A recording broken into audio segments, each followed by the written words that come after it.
वाहेगुरु जी का खालसा, वाहेगुरु जी की फतेह। सत श्री अकाल, जय भीम, जोहार, सत श्री अकाल।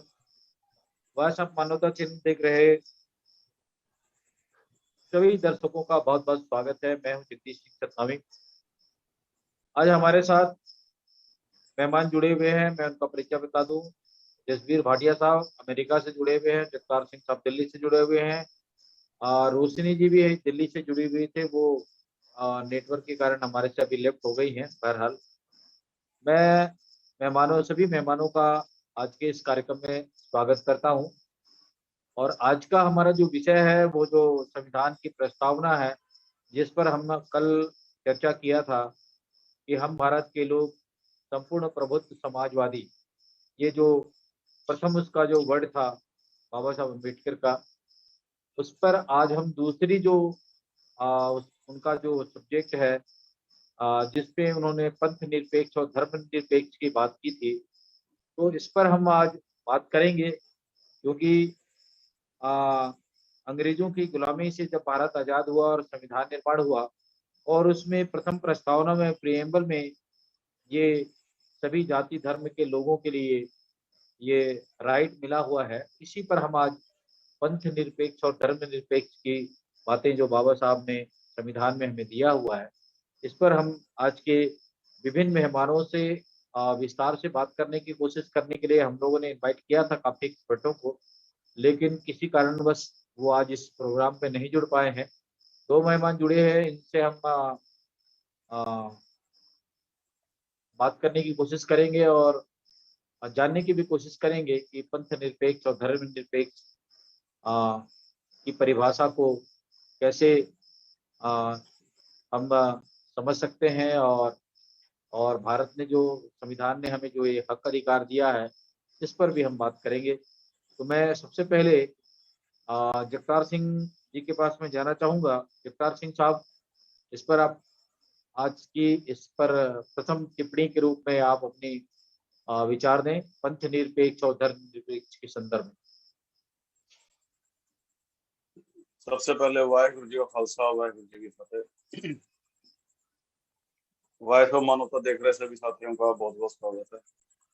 जी, ये बहुत ही एक जटिल विषय है। इसके ऊपर मैं तो चाहता हूँ कि अगर कोई कानूनी विद्वान इसके ऊपर ज्यादा अच्छा बोले तो ज्यादा अच्छा समझदारी से बोल सकते नहीं, इसमें जो आपको समझ है उसी पर ही आप बात कर सकते हैं। इसमें कोई ज्यादा विद्वता की दूसरी भी जी, दूसरी बात मैं ये कहना चाहूंगा, जब संविधान लिखा जा रहा था, जब जी, अंग्रेज भारत के अंदर बैठे हुए थे, संविधान सभा थी, डॉक्टर भीमराव अम्बेडकर जी थे, उस समय शब्द इस्तेमाल किया गया धर्मनिरपेक्ष।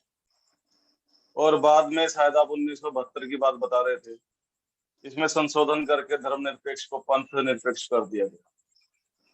तो इन दोनों बातों में कुछ ना कुछ अंतर तो होगा, जिसके ऊपर हमारी संसद को चर्चा करनी चाहिए, बहुत गंभीर हमारे जी, विद्वानों को बात करना चाहिए। कुछ ना कुछ अंतर तो होगा जो इन्होंने चेंज किया है, जी, और जो कुछ भी होगा इन्हीं के प्रभाव में होगा, इनके मजे इस स्वार्थ में होगा जो इन्होंने चेंज किया है। अब वो हम समझने की कोशिश करते हैं क्या चेंज किया है। देखिए, ये डेफिनेशन का खेल है, परिभाषा का खेल है, नैरेटिव सेट करने का खेल है। जो भी आदमी नैरेटिव सेट करता है, राज सत्ता उसकी होती है, राज उसका माना जाता है। बाकी सारा संसार उन नैरेटिव सेट करने वाले बुद्धिमानों को, राजनीतिज्ञों को फॉलो करता है और उनका गुलाम बनता है, उनको फॉलोअर बनता है उनका। तो इसमें नैरेटिव ये सेट करने का है, उनकी डेफिनेशन ये है, वह सिर्फ एक ही को धर्म मानते हैं। जैसे गुरबाणी के अंदर पांचवें गुरु गुरु अर्जन जी सुखमणि साहब के अंदर बोलते हैं, सर्व धर्म में श्रेष्ठ धर्म हर को नाम जप निर्मल परम। उनसे ऊपर तो कोई नहीं। As a Sikh, as a Satnami या एज ए सिख फॉलोअर, ये धर्म तो एक ही है। क्या धर्म है? मानव धर्म, निर्मल कर्म करना, परमात्मा को याद करना। पर जो हमारे ऊपर सत्ता में रूल कर रहे हैं, उनकी डेफिनेशन के अंदर धर्म, वह सिर्फ अपने धर्म को ही धर्म मानते हैं। बाकी वह सभी को अपने में से निकला वो पंथ मानते हैं, रास्ता मानते हैं। सभी को अपने जी, अंदर जजब कर देना चाहते हैं, सभी को अपने अंदर खत्म कर लेना चाहते हैं। उनके पीछे की आइडियोलॉजी है। तो जब हम इन दोनों विचारधाराओं को समझेंगे तो हमारे को पता चलेगा कि जो गुरु अर्जुन जी की विचारधारा जो सुखमणि साहब के अंदर बोलते हैं, सर्व धर्म में श्रेष्ठ धर्म, हर को नाम जप निर्मल कर्म, वो विचारधारा ऐसी है कि वो धर्म मानवता धर्म की बात करती है। वो कहती है दुनिया में बाकी सब मानव धर्म ही है, पर जहाँ कोई एक आइडियोलॉजी अपने आप को पंथ से निकल के धर्म बताती है, क्योंकि बाकी सारे पंथ है। हिंदुज्म भी माना जाए तो पहली बात तो हिंदू तो कोई शब्द है ही नहीं। अगर फिर भी अगर हम इसे 2 मिनट के लिए मानते भी हैं तो भी एक तरह का पंथ ही है। ठीक है, चाहे वो अपनी तरह का पंथ है, जो भी उनकी आइडियोलॉजी है, जैसे यहूदी आइडियोलॉजी है वैसे उनकी भी अपनी आइडियोलॉजी है, तो वो एक पंथ है। इस्लाम मुस्लिम एक पंथ है, सिख भी एक पंथ है। ठीक है, पंथ क्या है? जो हमारे को परमात्मा की तरफ लेके जा रहा है, मानवता की तरफ लेके जा रहा है, इंसानियत की तरफ लेके जा रहा है, निर्मल कर्म की तरफ लेके जा रहा है। समस्या ये होती है जब कोई भी एक पंथ सत्ता के अंदर आ जाता है, जैसे आज की तारीख में हिंदुत्व सत्ता में आए हुए हैं, पहले औरंगजेब सत्ता में आए हुए थे, तो वो अपने आप को पंथ से निकाल के अपने आप को धर्म की कैटेगरी में ले आते हैं, जो अब भारत के अंदर हुआ है संविधान के अंदर हुआ है। और अपने आप को धर्म की कैटेगरी में लाके बाकी सभी जो पंथ है उनको बताता है कि वो पंथ है, वो रास्ते हैं, वो हमसे निकले हुए हैं, हमसे छोटे हैं। यानी अपने आप को बड़ा कर लेते हैं, बाकी सभी को अपने में से निकाला हुआ बताना शुरू करते हैं। वहां से वाद विवाद खड़े होने से, वहां से समस्याओं की जड़ खड़ी होने से। तो ये जो अपने आप में बहुत ही बारीक, बहुत ही माहिन काम किया गया है, मैं समझता हूँ कि आज तक इसके ऊपर कभी सार्थक तरीके से डिबेट की ही नहीं गई, सार्थक तरीके से कभी डिबेट हुई ही नहीं है। जब वो अपने आप को पंथ निरपेक्ष बात करते हैं तो यहाँ पे एक और बात समझने की है डॉक्टर भीमराव अम्बेडकर जी के बारे में। उनके जीवन के बारे में, उनके इतिहास के बारे में अगर हम बहुत बारीकी से, बहुत ही ध्यान से अगर उठा के उनको पढ़ते हैं, विचारों को, उनको बुद्धिजीवियों के लेक्चर सुनते हैं, तो हमारे को 2-3 विरोधाभासी बातें समझ में आएंगी। एक तो समझ में आएंगे कि वो कहते हैं कि मैं हिंदू धर्म में पैदा जरूर जरूर हुआ पर हिंदू मरूंगा नहीं, त्याग दूंगा। ठीक है, ये बात बोलने के बाद उन्होंने सबसे पहले कौन से धर्म को अपनाने की बात बोली? सिख धर्म को। यहाँ पॉइंट ये समझने वाला है कि इसका मतलब वो सिख धर्म को हिंदू धर्म का हिस्सा नहीं मानते। अगर वो सिख धर्म को हिंदू धर्म का हिस्सा नहीं मानते तो संविधान की धारा 25B के अंदर सिखों को, जैनियों को, बौद्धियों को हिंदू धर्म का हिस्सा क्यों लिखा गया? क्या वो डॉक्टर अंबेडकर लिखने वाले थे या कोई और पावर थी जो लिखने वाली? जब डॉक्टर साहब ने कहा कि मैं सिख धर्म अपनाऊंगा तो गांधी जी की एक अलग कॉन्स्पिरेसी चली कुलीन वर्ग की, उन्होंने डॉक्टर अंबेडकर साहब को रोका कि नहीं, आप सिख धर्म नहीं अपनाओगे।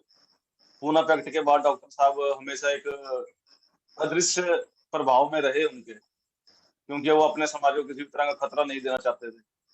दूसरी तरफ वो मैसेज जरूर देना चाहते थे, तो उन्होंने बौद्ध धर्म अपनाया। जब उन्होंने कहा कि अब मैं बौद्ध धर्म अपनाऊंगा, तो ये बहुत ही समझने वाली बात है कि वो बौद्ध धर्म को भी इनडायरेक्टली वो कह रहे हैं, क्योंकि वो पहले बयान दे चुके हैं कि मैं हिंदू पैदा जरूर हुआ हूँ, हिंदू बनूंगा नहीं। यानी वो कहीं ना कहीं बौद्ध धर्म को भी हिंदू धर्म से अलग मानते हैं। ये बात समझने की है हमारे को, ये बहुत बारीक बारीक बातें हैं, बहुत ही महीन बातें हैं। पर जब उन्होंने ये बात बोली तो कहीं ना कहीं जो कुलीन वर्ग है, सत्ता वर्ग है, वो भी शांत होकर बैठ गया। उन्होंने सोचा कोई बात नहीं, बौद्ध भी तो हिंदुओं में से निकले हैं, और जैसे हमने पहले बौद्धियों को इतिहास में खत्म किया, दोबारा फिर खत्म कर देंगे। क्योंकि जो मॉडर्न बौद्धिज्म है भारत के अंदर, जो हमारे को मॉडर्न बौद्धिज्म दिखाई दे रहा है, वह भी इनके ब्राह्मणों के प्रभाव में ही है, कुलीन वर्ग के प्रभाव में ही है। तो उनको उससे उतनी दिक्कत नहीं लगी। उनको उन्होंने सोचा कि चलो अगर डॉक्टर अम्बेडकर साहब ये काम करना चाह रहे हैं तो उनको करने दो, रहेंगे तो हमारे प्रभाव में ही। वह कोई चंड प्रताप जैसे गुरु गोविंद सिंह कहता है कि मैं एक ऐसा खालसा प्रकट करूंगा जो तेज और करारा होगा। ठीक, तो उन्होंने सोचा चलो तेज और करारापन तो खत्म हो ही जाएगा बौद्धि के रूप में, पहले भी हमने बौद्धिज्म बौद्ध मत को कई बार खत्म किया, दोबारा फिर खत्म कर देंगे। तो ये, अब हम आते हैं अपनी बात के ऊपर भी, संविधान में इन्होंने धर्मनिरपेक्ष को दोबारा पंथ निरपेक्ष क्यों किया? ये सारी कहानी मैंने आपको इसी का बेस समझाने के लिए बताया कि अगर इन्होंने धर्म निरपेक्ष को पंथ निरपेक्ष में कन्वर्ट किया है तो कोई ना कोई महीन सा अंतर है। कुछ बेनिफिट ये सोचते हैं कि हम इसमें से ले सकते हैं, कुछ बेनिफिट इसमें से निकाल सकते हैं, तभी उन्होंने ये कंसेप्ट अपनाया है, इस कंसेप्ट के ऊपर काम किया है, इसको बदला है। धन्यवाद जी। जी, बहुत शुक्रिया जगतार सिंह साहब, आपके पास हम फिर से लौटने की कोशिश करेंगे। आज हमारे साथ ज़्यादा मेहमान नहीं जुड़े हुए हैं। मैं जसबीर भाटिया साहब के पास में जाना चाहूँगा, ताकि क्योंकि वो काफ़ी धर्म के मामले में काफ़ी अनुभव भी रखते हैं, और अ, वैसे अगर हम दुनिया के अंदर में कहें तो मानवता ही सच्चा धर्म है। और किसी भी धर्म में अगर उसकी निचोड़ में देखें तो सच्चा सच्चा काम करने वाले, ईमानदारी का से काम करने वाले लोगों का ही धर्म है, मानवता ही धर्म है। तो मैं इस पर आज जसबीर भाटिया साहब की प्रतिक्रिया लेने के लिए उनसे निवेदन करता हूँ कि हम पंथ निरपेक्ष और धर्म निरपेक्ष की बात कर रहे हैं।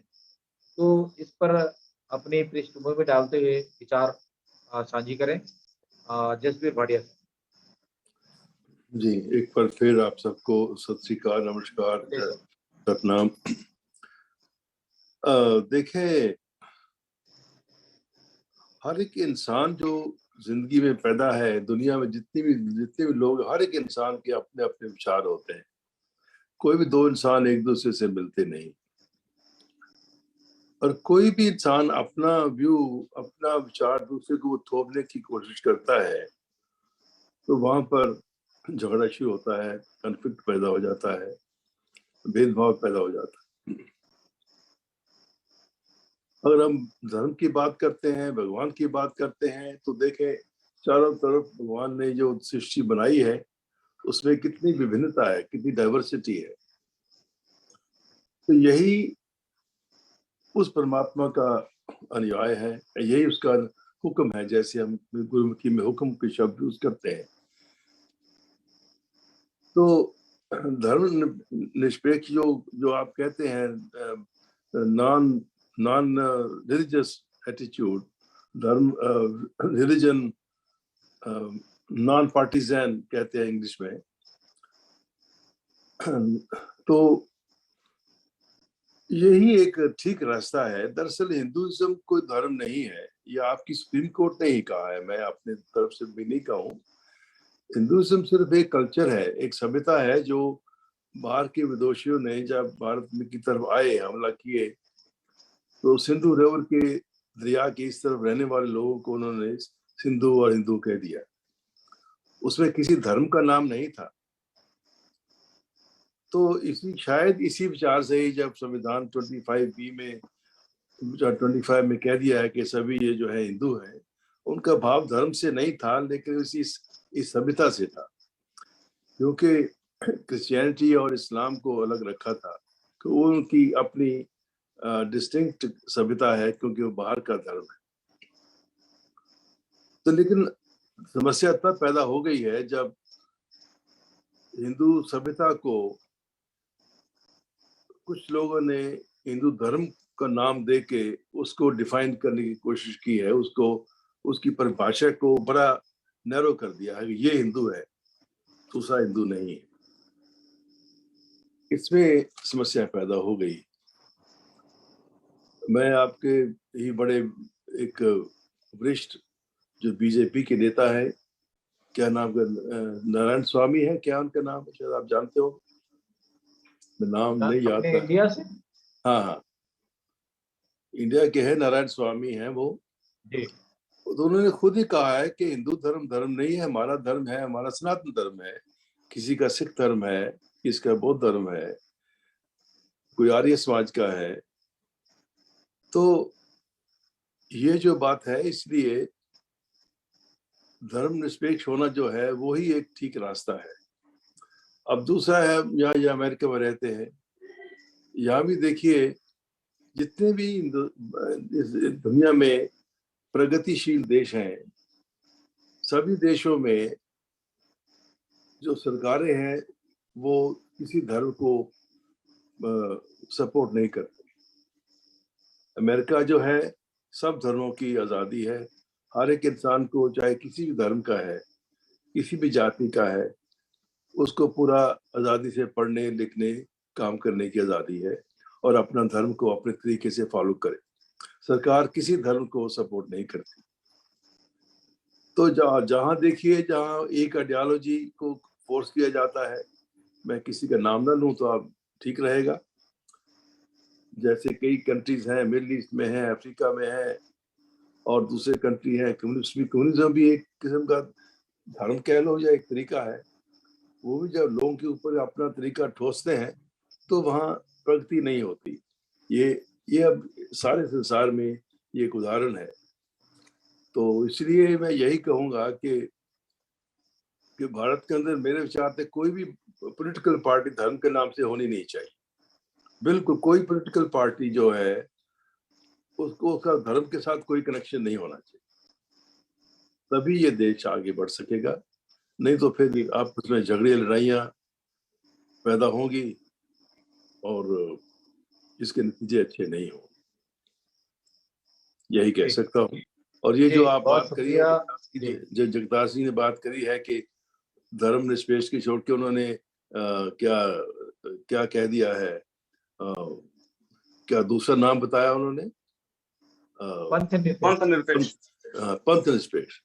अब ये ये एक शरारत है मेरे ख्याल में, बात को टालने की, उसको चेंज करने की एक शरारत है। मुझे तो नहीं लगता कि ये एक ठीक, क्या ये ऐसा संविधान चेंज हो गया है हिंदुस्तान का, मुझे मालूम नहीं है। आप बता सकते हैं जगतार सिंह? सर 1971 तक कह रहे हैं ये जगदीश जी साहू जी की उस समय। हाँ, मेरे ये को भी जो है, संशोधन हुआ है वो संशोधन इंदिरा गांधी के समय। 72 का है, 1972 की संशोधन है। उसमें 1972। धर्म निरपेक्ष के जगह में पंथ निरपेक्ष किया गया है। और बहरहाल ये जो देश के संविधान को संशोधन करने के लिए जो 2 लोकसभा और राज्यसभा में जो जनप्रतिनिधि चुने जाते हैं, उनको समय समय पर, अभी तक तो मुझे लगता है संविधान में बहुत सारे संशोधन कर चुके हैं, ये अलग विषय है। मेघराज जी बार बार आप स्क्रीन पे आने की कोशिश कर रहे हैं, मुझे लगता है कुछ कहना चाह रहे हैं, आप आए और अपने विचार रखें। हाँ, तो बस मैं यही बात कहूंगा कि धर्म का जो है राजनीति में इतना वो नहीं होना चाहिए, तभी देश में सब जगह तक प्रगति हो सकती। जी जगतार सिंह जी, मैं भाटिया सर की जो विचार है उससे आप कितना सहमत हैं? और उन्होंने बहुत ही अच्छी बातें कही है। और धर्म पे राजनीति नहीं होना चाहिए, ये सच है। क्योंकि कोई भी पंथ या धर्म निरपेक्ष की अगर बात करते हैं तो कहीं न कहीं किसी न किसी धर्म में यूनिवर्सल ट्रूथ की बात आती है। अगर वो उसमें सच्चाई है या सच्चे काम करने की, मानवता की बात करते हैं, तभी वो धर्म हो सकता है। सच्चा धर्म ही मानव धर्म है और धर्म कहला सकता है। तो इस पर और हम ज़्यादा वो ना करते हुए, कमेंट करते हुए, मैं चाहूँगा कि जो भाटिया सर ने अभी इस पर अपने विचार रखे हैं, इस पर अपने विचार रखें। सर ये अलग विषय है कि धर्म राजनीति में होना चाहिए नहीं होना चाहिए, बहुत बड़ा विषय है। इस विषय में बात करना कोई अभी इतना गंभीर है नहीं हमारे लिए कि हम इस बात को खींचे, इस बात को रखें। ठीक है, बाकी जो एज ए सिख आइडियोलॉजी हमारे को सिखाया जाता है, हमारे को तो यही सिखाया जाता है कि धर्म और राजनीति दोनों इकट्ठे ही चलेंगे, अकाल तख्त मेरी पीढ़ी। गलत है, हमारे को तो यही बताया जाता है, हम भी इसी को बात मानते हैं। ये मेरी पीढ़ी का शब्द ठीक नहीं है, मेरी पीढ़ी का ये मतलब नहीं है। चलो खैर, मैं इस पे बहस नहीं करना चाहता। जी नहीं, ये इस पर हम अलग से विषय पर और एक्सपर्टों को बुला करके बात कर सकते हैं। बहरहाल हम पंथ निरपेक्ष और धर्म निरपेक्ष की बात जो कर रहे हैं, और ये संविधान में निरूपित है, और इसकी चर्चा भी बहुत जरूरी है। क्योंकि बाबा साहब ने विश्व के तमाम संविधान को अध्ययन करते हुए उन्होंने भारत के संविधान पे ये प्रिएम्बल में लिखा हुआ है कि सभी पंथ निरपेक्ष और धर्मनिरपेक्ष लोगों को एक समानता और आदर सम्मान करने की इजाजत देता है। और आप देखते हैं कि भारत के अंदर में विभिन्न धर्मावलंबी हैं, विभिन्न जाति से बटे हुए लोग अलग अलग धर्मों से जुड़े हुए हैं। तो ये एक विस्तार से चर्चा करने की जरूरत है। तो मैं जगतार सिंह जी से चाहूंगा कि हम ऐसे कंट्रोवर्सी को कैसे एक सच्चा धर्म मान सकते हैं और मानवता की धर्म मान सकते हैं, ये हमारा सवाल है। क्योंकि सभी धर्मों का आदर सम्मान किया जाना चाहिए। तो ये तो देखना पड़ेगा ना कि कौन सी आइडियोलॉजी है जो सभी धर्मों का आदर सम्मान कर सकती है। ये तो खोज का विषय है, रिसर्च का विषय है। देखें, आप कह रहे हैं गुरु ग्रंथ साहब में गुरु नानक की ये वाणी है, 6 घर 6 गुरु 6 उपदेश, गुरु गुरु एको बाबा एको वेस अनेक, गुरु घर एको वेस अनेक। इसका क्या मतलब है? गुरु साहब कह रहे हैं कि 6 घर जो हैं, ये हिंदू की 6 फिलॉसफीज हैं, 6 स्कूल्स ऑफ थॉट हैं। कहते हैं उनके अपने तरीके हैं, लेकिन सब में कॉमन चीज क्या है? वो एक परमात्मा। तो गुरु साहब ने ऑलरेडी कह दिया है कि 6 घरों को मैं किसी को निषेध नहीं करता हूँ, पर he has offered only a simpler way कि भाई नाम सिमरन से भी एक तरीका है जो आप कर सकते हैं।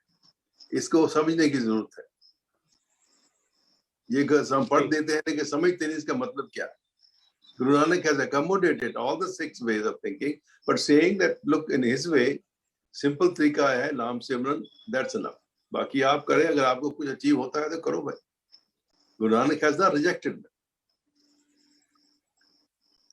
जी, That's the way to look at it. बिल्कुल सही कह रहे हैं, क्योंकि अगर हम धर्म की बात करते हैं तो किसी भी धर्म में हम अगर उसको अध्ययन किए बगैर, उसको जाने समझे बगैर अगर उस धर्म को हम धर्म मानते हैं, और धर्म ये कहता है कि आप उसमें भेदभाव ना हो, भेदभाव से रहित हो, और लोगों की भलाई हो, समानता हो, ये धर्म कहता है।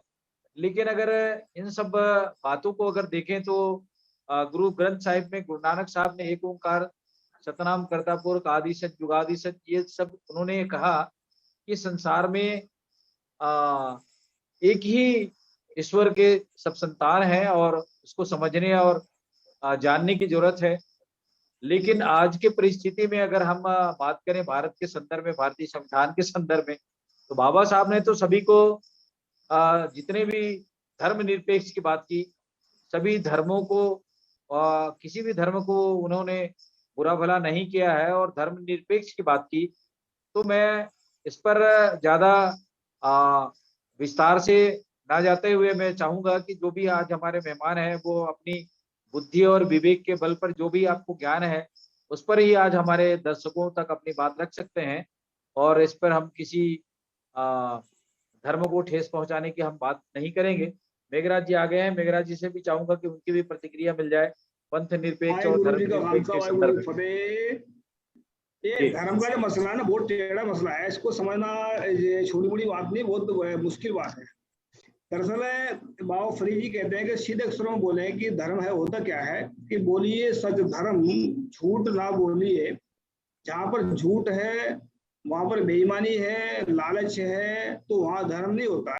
जहाँ पर सत्य है वो ही धर्म होता है। सच से प्यार निकलता है और इंसानियत निकलती है। तो दूसरी बात ये हमने क्या ये भी अपने पोस्ट डाली है 3-4 दिन पहले कि जात पात को मानने वाला इंसान कोई भी धार्मिक नहीं होता, और जो धार्मिक इंसान है उसके अंदर जात पात नहीं होती है।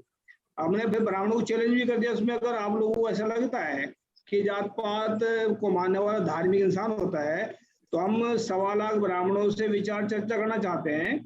1.25 लाख रुपए इनाम के देंगे। अगर किसी ने साबित कर दिया तो 1.25 लाख रुपए इनाम के दे देंगे। अगर नहीं साबित किया 10,000 रुपए जुर्माने के लगाएंगे, 11,000 रुपए। तो अभी तक किसी का कोई मैसेज नहीं आया। तो मेरा क्लियर कट से जवाब ये है कि जात पात वाला धार्मिक धर्म होता ही नहीं है, क्योंकि जहाँ पर ऊंच नीच है, जहाँ पर भेदभाव है, जहाँ पर छुआछूत है, अगर वो भी धर्म है फिर धर्म किसको कहेंगे हम? तो धर्म ये निशानी है तो धर्म क्या होगा? अगर वो वही कहकर मतलब एक कसाई है जो उसका गर्दन काट रहा बकरेगा, अगर वो धर्म है तो वो धर्म है, तो धर्म किसे कहेंगे फिर हम? तो धर्म में फर्क होता है, और जहाँ धर्म है वहां पर जो है ना स्वाभिमान पैदा होता है, ना कि घमंड पैदा होता है। जहाँ पर धर्म वहाँ घमंड पैदा होता है, हीन भावना पैदा होती है। तो कुल मिलाकर बात ये, जो आज के धार्मिक आगू है ना, गुरु नानक साहब ने कहा था कि ब्राह्मण को कदा बता दो उस वक्त, और जो खत्री मतलब इनको 3 जो है ना ये उजाड़ रहे हैं पंथ को, मतलब सारे उजाड़ रहे हैं, कोशिश कर रहे हैं। तो आज जो धर्म के ठेकेदार हैं वही धर्म को खत्म करने के चक्कर में लगे हुए। पहली बात तो धर्म है ही नहीं है जिसको इनको धर्म मान करके बैठे। आज धर्म के चक्कर में भ्रम फैलाया जा रहा है, और भ्रम जहाँ पर नफरत है, जहाँ पर प्यार नहीं है, जहाँ पर छुआछूत है, झूठ है, तो ये धर्म नहीं भ्रम है। तो भ्रम को सिर्फ सच्चा ज्ञानी ही खत्म कर सकता है, और सच के बलबूते पर उसको खत्म कर सकते हैं। तो ये मान लीजिएगा सीधे अक्षर माने कि सच्चा इंसान ही धार्मिक होता है।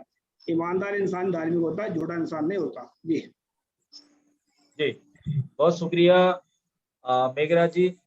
वैसे तो धर्म को अगर परिभाषित करने की बात अगर कही जाए तो सच को धारण करना ही धर्म है, और सच के मार्ग को चलना, उसको पालन करना और उसमें भेदभाव से रहित, जैसा कि मेघराज जी ने कहा, वही धर्म हो सकता है। अगर हम कुकृत्य करते हैं, अलग भेदभाव रखते हैं, छुआछूत करते हैं, ऊंच नीच की भेदभाव, अगर भेदभाव है तो वहाँ धर्म का परिभाषा भी संत महापुरुषों और गुरुओं ने कहा भी है कि यह अधर्म है।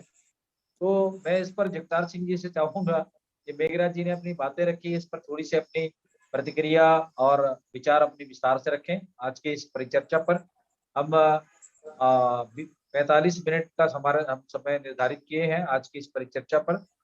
तो मैं चाहूंगा जगतार सिंह जी से कि जैसा मेघराज जी ने अभी कहा कि सच्चा कर्म ही धर्म है, और अगर धर्म में सच्चा मार्ग नहीं है तो वो अधर्म ही कहला सकता है।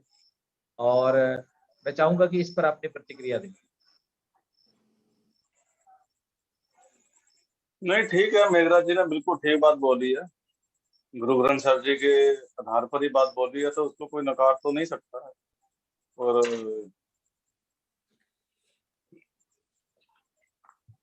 सच, असल में जो गुरु ग्रंथ साहब जी में सच की बात आई है ना, वो परिपूर्ण परमात्मा एक ओंकार के लिए बात है।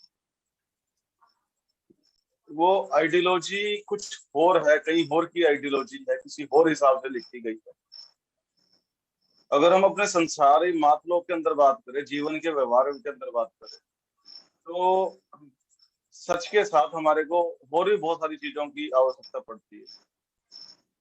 तो वो जो सच की बात है कि सच को पहचानना है, जो आज सच है, जो आज सच है, वो एनर्जी की बात है, एक ऊर्जा की बात है। वो जिसे भक्त कबीर जी ओंकार बोलते हैं ना, ओंकार, ओंकार सृष्टि उत्पत्ति महा, वो उस चीज की बात है जिसको गुरु ग्रंथ साहब जी में बहुत शब्द आते हैं एक ओंकार करके। एक के बिना दूसरे को किसी को पहचानो मत, एक के बिना किसी और कोई आराधना मत करो, एक के लड़ लगो। तो वो उस एक को सच बोलकर, उस एक को सच्चा मानकर उसके बारे में बात करी गई है। बाकी संसार में हर चीज को झूठ बोला है। तो ये एक अलग जगह बात चली जाएगी। ठीक है, मेघराज जी ने जो बोला बिल्कुल ठीक बोला। बाकी गुरु ग्रंथ साहब जी की जो आइडियोलॉजी है वो कुछ और आइडियोलॉजी है। वो जिसको बारे में मैं धर्म सिंह निहंग जी को सुन रहा था, जो यूएनओ में भी स्पीच दे चुके हैं धर्म को लेकर, सर्वधर्म सम्मेलन के अंदर। तो वो कहते हैं जो गुरु ग्रंथ साहब जी की भाषा है वो अध्यात्म की भाषा है। उस भाषा को आदमी हम जिस तरीके से समझते हैं वो भाषा नहीं है।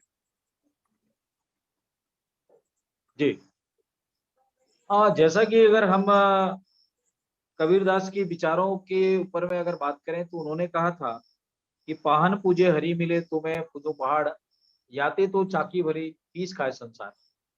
उन्होंने कहा कि पत्थर को अगर हम भगवान मान के पूजते हैं तो पूरे पहाड़ को क्यों ना हम पूज लेते। लेकिन उन्होंने फिर उसी पर कहा कि इससे तो वो पत्थर अच्छा है जिस पर हम चावल और आटे को पीस लेते हैं, दो पत्थर मिला के, और उससे रोटी बना करके हमारी भूख मिटती है। तो इससे तो अच्छा हमारा वो चाकी है जिसको पूजनी चाहिए, जो हमारी भूख को मिटा सकती है, हमारी क्षुधा को मिटा सकती है। तो मैं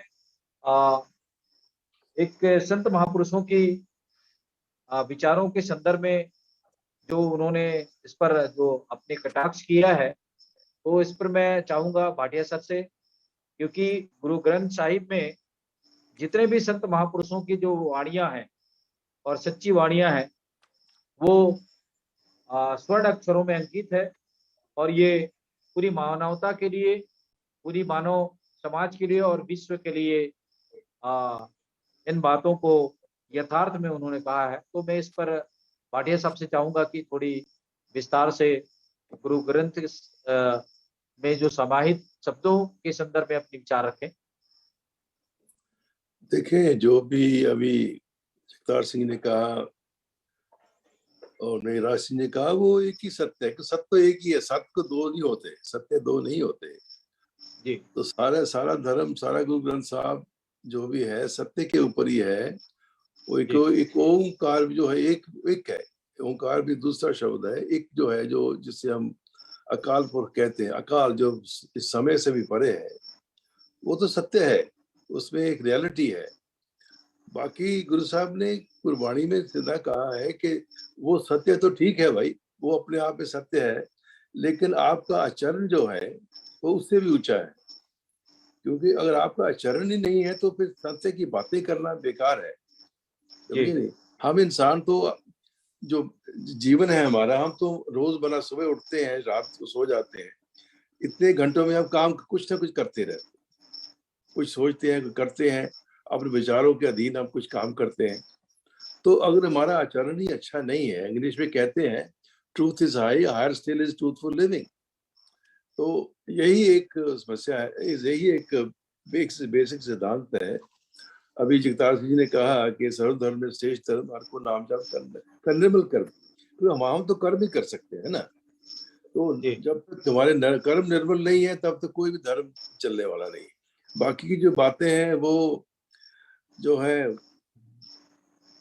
वो मैं इस बात से तो जाना चाहता नहीं हूँ। जाति पात की जी। बात करी है मेघराज सिंह जी। ने। जी। ये चीजें कुछ लोगों ने बनाई है अपनी सत्ता को बनाने के लिए, अपनी सत्ता जी। के ऊपर रखने के लिए ये चीजें बनाई है। इससे धर्म से कोई ताल्लुक नहीं है। जी। जी। तो मैं तो बात फिर यही शुरू करूंगा कि बात संविधान से शुरू हुई थी। तो धर्म जो है अपना व्यक्तिगत तरीके से अपने आप को ऊंचा उठाना है, अपनी कॉन्शियसनेस को, अपनी मिजाज को ऊंचा करना है, ताकि हम अच्छे इंसान बन सकें, बेहतर इंसान बन सकें और इस संसार में निर्मल कर्म करें। और बाकी जहाँ तक राजनीति की बात है, उसको धर्म के बिना ही धर्म रहते रहना चाहिए, इसमें कोई मेरे में शक नहीं है।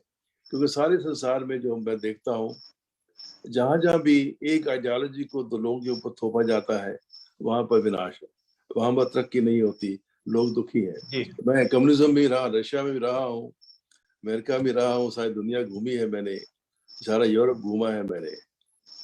तो एक ही तरीका है एक देश को प्रगतिशील बनाने का, कि उसका जो संविधान है और राजनीति है वो धर्म से दूर रहे तो अच्छा है। धर्म जी। को अपने आप लोग अपना जीवन को सुधारें, एक दूसरे के साथ प्रेम से रहें, समाज में शांति रहे।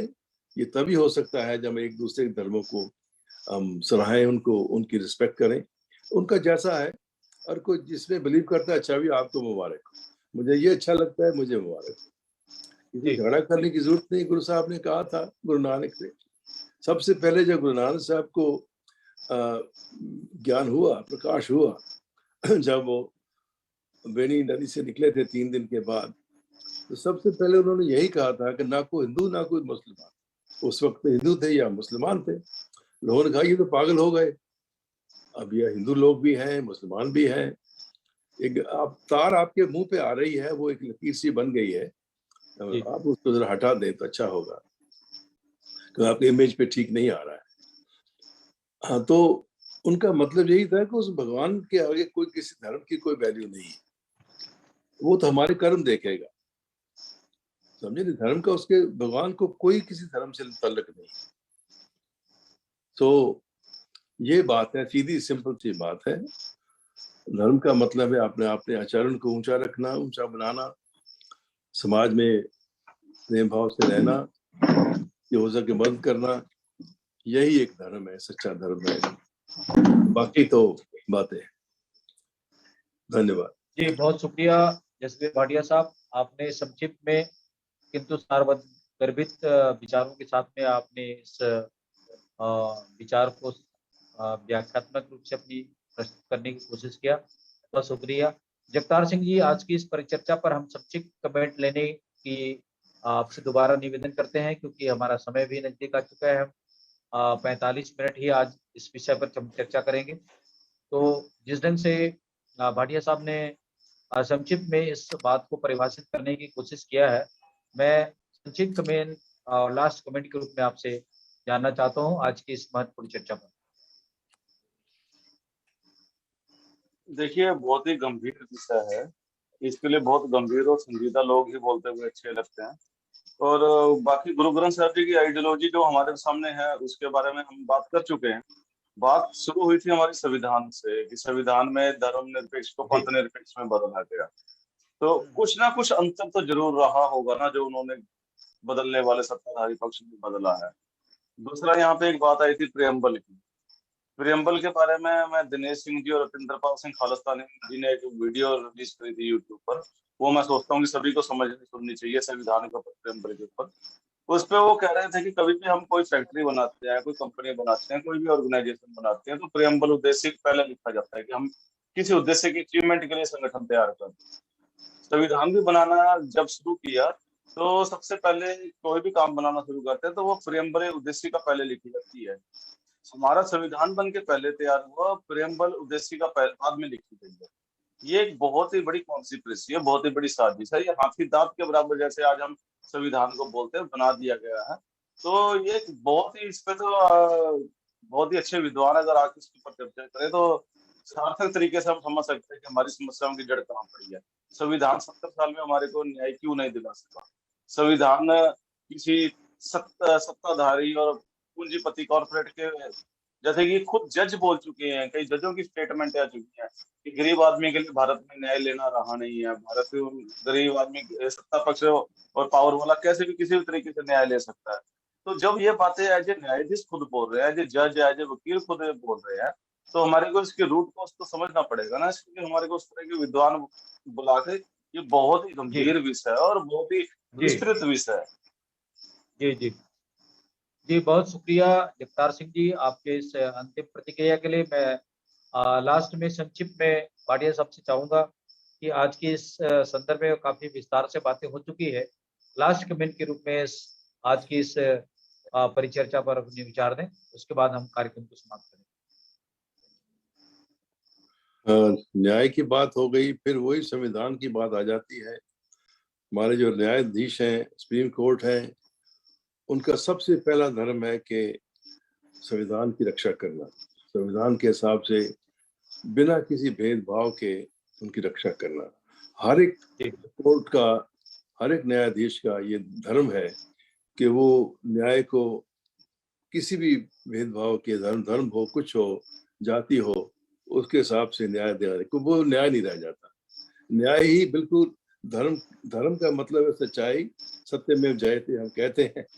लेकिन जब सत्य ही नहीं रहेगा तो फिर जीत किसकी होगी?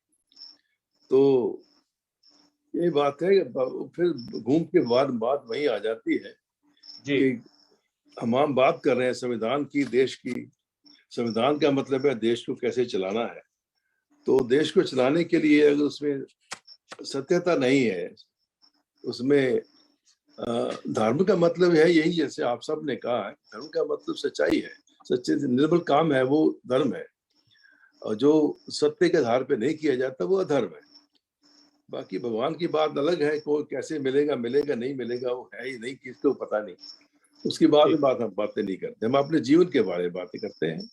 इसलिए जो कुछ भी हो सत्य के आधार पे हो, सब मानव जाति को एक समझ के हो, सबसे न्याय के लिए सत्य ही एक तरीका है और कोई तरीका नहीं। धन्यवाद जी। बहुत शुक्रिया जसबीर भाटिया साहब का और जगतार सिंह साहब का कि आज के इस महत्वपूर्ण चर्चा पे भाग देकर आप सब लोग विस्तार से अपनी बातें रखी है। मैं सभी का शुक्रिया करता हूं और वॉइस ऑफ मानवता चैनल देख रहे सभी दर्शकों से गुजारिश करूंगा कि हमारे इस महत्वपूर्ण परिचर्चा पर अपनी राय प्रतिक्रिया दें और अपनी कमेंट भी दें। बहुत शुक्रिया, धन्यवाद सभी मेहमानों का। और आज के इस कार्यक्रम के प्रायोजक मेघराज सिंह का, कृपाल सिंह साहब का स्पेशल धन्यवाद कि उन्होंने हमें समय उपलब्ध करके ऐसे ज्वलंत मुद्दों पर अपनी प्रतिक्रिया रखने के लिए यहाँ पे आमंत्रित करते हैं। सभी का धन्यवाद। वाहिगुरु जी का खालसा, वाहिगुरु जी की फतेह। सत श्री अकाल, जय भीम। जय भीम, जोहार।